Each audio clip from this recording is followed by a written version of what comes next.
সর্বতভাবে অক্ষমণ্ডলকে বন্ধ হতে সমবেত হয়েছে। বন্ধুগণ, প্রথম শুরু হয়েছিল মার্কসবাদী কমিউনিস্ট পার্টির উপর আক্রমণ দিয়ে। আমরা তখন সবার দৃষ্টি আকর্ষণ করে বলবার চেষ্টা করেছি, যদি মনে করেন এই আক্রমণটা মার্কসবাদী কমিউনিস্ট পার্টির উপরেই কেন্দ্রীভূত থাকবে তাহলে ভুল করছেন। নগরীতে যদি আগুন লাগে, ধর্মস্থানে যিনি বসে আছেন তিনি যদি মনে করেন তার ঘরে একটা বালতি আছে, জল আছে, এই আগুন নিভাবার জন্য তার যাওয়ার দরকার নেই, তার এই ধর্মাশ্রমে আগুন আসবে না। কিন্তু আগুন ধর্মাশ্রমকেও কিন্তু রেহাই দেয় না। এই দৃষ্টান্ত উপস্থিত করে সমস্ত ব্যক্তি বিশেষ সংগঠন শক্তি রাজনৈতিক দলের কাছে আমরা আবেদন করেছিলাম, এখনই যদি প্রতিবাদের সোচ্চার হতে না পারেন তাহলে কিন্তু আপনিও রেহাই পাবেন না। সময় লেগেছে, ধীরে ধীরে শেষের দিকে এসে অনেক বন্ধু, অনেক রাজনৈতিক দল তারা উপলব্ধি করতে পেরেছে, তারা উপলব্ধি করতে পেরেছে গোটা রাজ্যে আমি যে কথা দিয়ে শুরু করেছিলাম, শুধু বিজেপি থাকবে আর অন্য কোনো দল থাকতে পারবে না।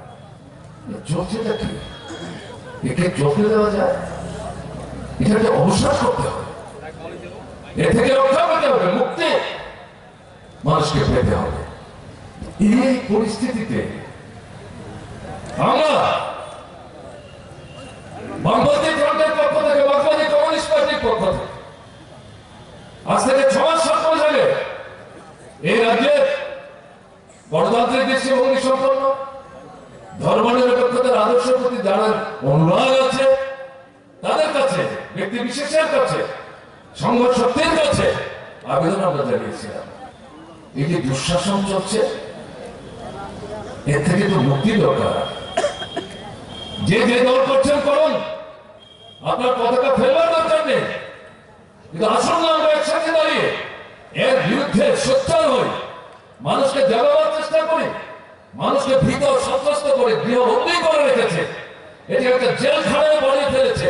এখান থেকে মানুষকে বের করে আনতে গেলে পর যারা আমরা বিভিন্ন দলের নেতৃত্ব করে মানুষকে সংগঠিত করি, আমাদের তো দায়িত্ব বেশি, কাঁধে দায়িত্ব নিয়ে ঝুঁকি নিয়ে সমস্ত আক্রমণ মোকাবেলা করে আমাদের তো এগোতে হবে। চলুন না আমরা চেষ্টা করি। সময় লেগেছে, শেষ পর্যন্ত দেখা গেল বামপন্থী ফ্রন্টের 4টা দল, বামপন্থী ফ্রন্টের বাইরে আরেকটা বামপন্থী রাজনৈতিক দল এবং বিশেষ করে জাতীয় কংগ্রেস দল ঐক্যমত হয়ে এক পৃষ্ঠার একটা আবেদনপত্র মানুষের কাছে ছড়িয়ে দিয়ে বলেছেন, আসুন এই দুঃশাসন থেকে, গণতন্ত্র সংগ্রামের রাজত্ব থেকে, সংবিধানকে যে নিষ্ক্রিয় করেছে সেখান থেকে, একদলীয় শাসন যে কায়েম করেছে সেখান থেকে ত্রিপুরাকে মুক্ত করার জন্য মানুষের মতো সম্মান নিয়ে শিখ যারা উঁচু করে মানুষ যাতে ত্রিপুরায় বেঁচে থাকতে পারে, আসুন আমরা একসাথে ঐক্যবদ্ধ হওয়ার চেষ্টা করি, মানুষের মধ্যে সারা দেবে। তখন কিন্তু আমাদের মাথায় ভোট আসছে, কোন দলের সাথে কোন দল যাবে, আসল কে কতটা পাবে না পাবে, এই নিয়ে কোনো আলাপ আলোচনার সুযোগ ছিল না। আমরা এগুলো মাথা ঘামাবার চেষ্টা করি। পর্যায়ক্রমে ভোট যখন এগুতে থাকলো, নির্বাচনের নির্ঘণ্ট যখন আগাম গবেষণা চলছে, কখন কবে ভোট হবে না হবে, এরকম একটা সময় নির্বাচন কমিশনের তরফ থেকেও বলা হলো কখন কবে ভোট হবে না হবে। এরকম পরিস্থিতিতে কংগ্রেস দলের নেতৃত্ব জাতীয় স্তরে আমাদের পার্টির কেন্দ্রীয় স্তরের নেতৃত্বের সঙ্গে কথা বলেন যে আমরা তো এরকম একটা আবেদন করেছি, ত্রিপুরায় এই যে ফ্যাসিস্ট সন্ত্রাস চলছে তার থেকে ত্রিপুরাকে মুক্ত করার জন্য, এটাকে কি ভোটের ময়দানে আমরা একসাথে লড়াইয়ের একটা ব্যবস্থা করতে পারি না? আমাদের কেন্দ্রীয় নেতৃত্ব আমাদের সাথে কথা বলেন, আমরা বলেছি কেন করা যাবে না। আমরা উভয় দৃষ্টিভঙ্গি নিয়ে বলেছি, পাঠান তাদের নেতৃত্বকে আমরা এখানে কথা বলবো, তারা আসলেন, কথা বললেন, আলোচনা শুরু হলো। আপনারা দেখেছেন শেষ পর্যন্ত এই 7টা বিধানসভা আসনের মধ্যে 13টা কেন্দ্রে কংগ্রেস দলের, জাতীয় কংগ্রেস দলের হাত চিহ্ন নিয়ে তাদের প্রার্থীরা প্রতিদ্বন্দ্বিতা করবেন তা স্থির করেছেন, সিদ্ধান্ত ঘোষিত হয়েছে, পত্রিকায় সমস্ত জিনিস আপনারা দেখছেন।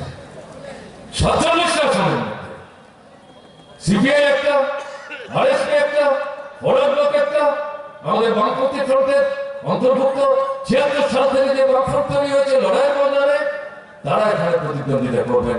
একটা আসনে আগরতলা 7 নম্বর রামনগরে একজন নির্দল প্রার্থীকে আমরা সমর্থন করেছি। তিনি হিউম্যান রাইটস এর প্রশ্নে, মানবাধিকারের প্রশ্নে একটা সংগঠন নিয়ে দীর্ঘদিন যাবৎ কাজ করছেন এবং ত্রিপুরার একজন প্রথিত দশার অ্যাডভোকেট মামলা করেন এবং তার কাছে এই মামলাটা পয়সা রোজগারের মাধ্যম বলে তিনি মনে করেন না। বিপন্ন মানুষ তারা যখন তার কাছে পরামর্শের জন্য যান, আমি ব্যক্তিগতভাবে জানি বলে এই কথাটা বলছি, দায়িত্ব নিয়ে, যদি দেখেন পরীক্ষা নিরীক্ষা করে তার বিরুদ্ধে অন্যায় হচ্ছে এবং তিনি এটা প্রতিবাদ করতে চাইছেন, এটার মধ্যে যুক্তি আছে, তথ্য আছে, তার পাশে দাঁড়ানো দরকার। তার পক্ষে তিনি দাঁড়াচ্ছেন। কত টাকা পেলেন, কত টাকা পেলেন না, কে দিতে পারলো, কে দিতে পারলো না, মাথা ঘামাচ্ছেন না। হাইকোর্টে দাঁড়িয়ে তার সঙ্গীদের নিয়ে লড়াই করছেন, একটার পর একটা অন্যায় মামলা থেকে সরকারকে পরাস্ত করে এই মানুষদেরকে রক্ষা করার চেষ্টা করছেন। তাকে যখন বলা হলো, তিনি বললেন, ঠিক আছে, আপনারা যদি সমর্থন করেন, মানুষের সাথে আমি তো লড়াই করছি, আমি দাঁড়াবো। তাকে ৭ রামনগর কেন্দ্রে আমরা বামপন্থী ফ্রন্টের পক্ষ থেকে সমর্থন করেছি নির্ভর। এই জায়গায় আমরা এসেছি, পরিস্থিতি এই জায়গায় আমাদের আসতে সাহায্য করেছে। এখন আমরা লক্ষ্য করছি কি পত্র পত্রিকায় বিজেপির চোখের জলে মুখ ভাসছে। এটা কি করে হলো? কংগ্রেসের বিরুদ্ধে মার্ক্সবাদী কমিউনিস্ট পার্টি, বামফ্রন্ট তারা বেশি বলে না, সাপে নেউলে। আবার কংগ্রেস মার্ক্সবাদী কমিউনিস্ট পার্টির বিরুদ্ধে সাপে নেউলে তারা কি করে হাতে হাত মিলাবে? আরে এর জন্য তো কৃতিত্ব আপনাদের, বিজেপির, আরএসএস এর, বিশ্ব হিন্দু পরিষদের। আপনারা যে ফ্যাসিস্ট রাজত্ব কায়েম করেছেন, কমিউনিস্ট থেকে আরম্ভ করে কংগ্রেস, কাউকে তো রেহাই দিচ্ছেন না। আপনারাই কিন্তু এই পরিস্থিতিতে হাত ধরাধরি করে আপনাদের উচ্ছেদ করার সংগ্রামে একটা মাটিতে নিজের পায়ে ভর করে দাঁড়াবার সুযোগ করে দিয়েছেন। এই কৃতিত্ব আপনাদের। আপনারা এই কথা বলছেন কেন? কারণ পা কাঁপছে, ভীত, সন্ত্রস্ত। কারণটা কি দেখলেন তো? এখানে একটু আগে কংগ্রেস দলের পক্ষে এই এলাকার যে নেতৃত্ব বন্ধুটি বক্তৃতা করে গেলেন যে আমি তো একসময় বিজেপি করতাম, তার জীবনের যে দিকটা অভিজ্ঞতা তা তিনি সংসদে তুলবার চেষ্টা করেছেন। 18 নির্বাচনে বিজেপি সরকার তৈরি করতে পারত।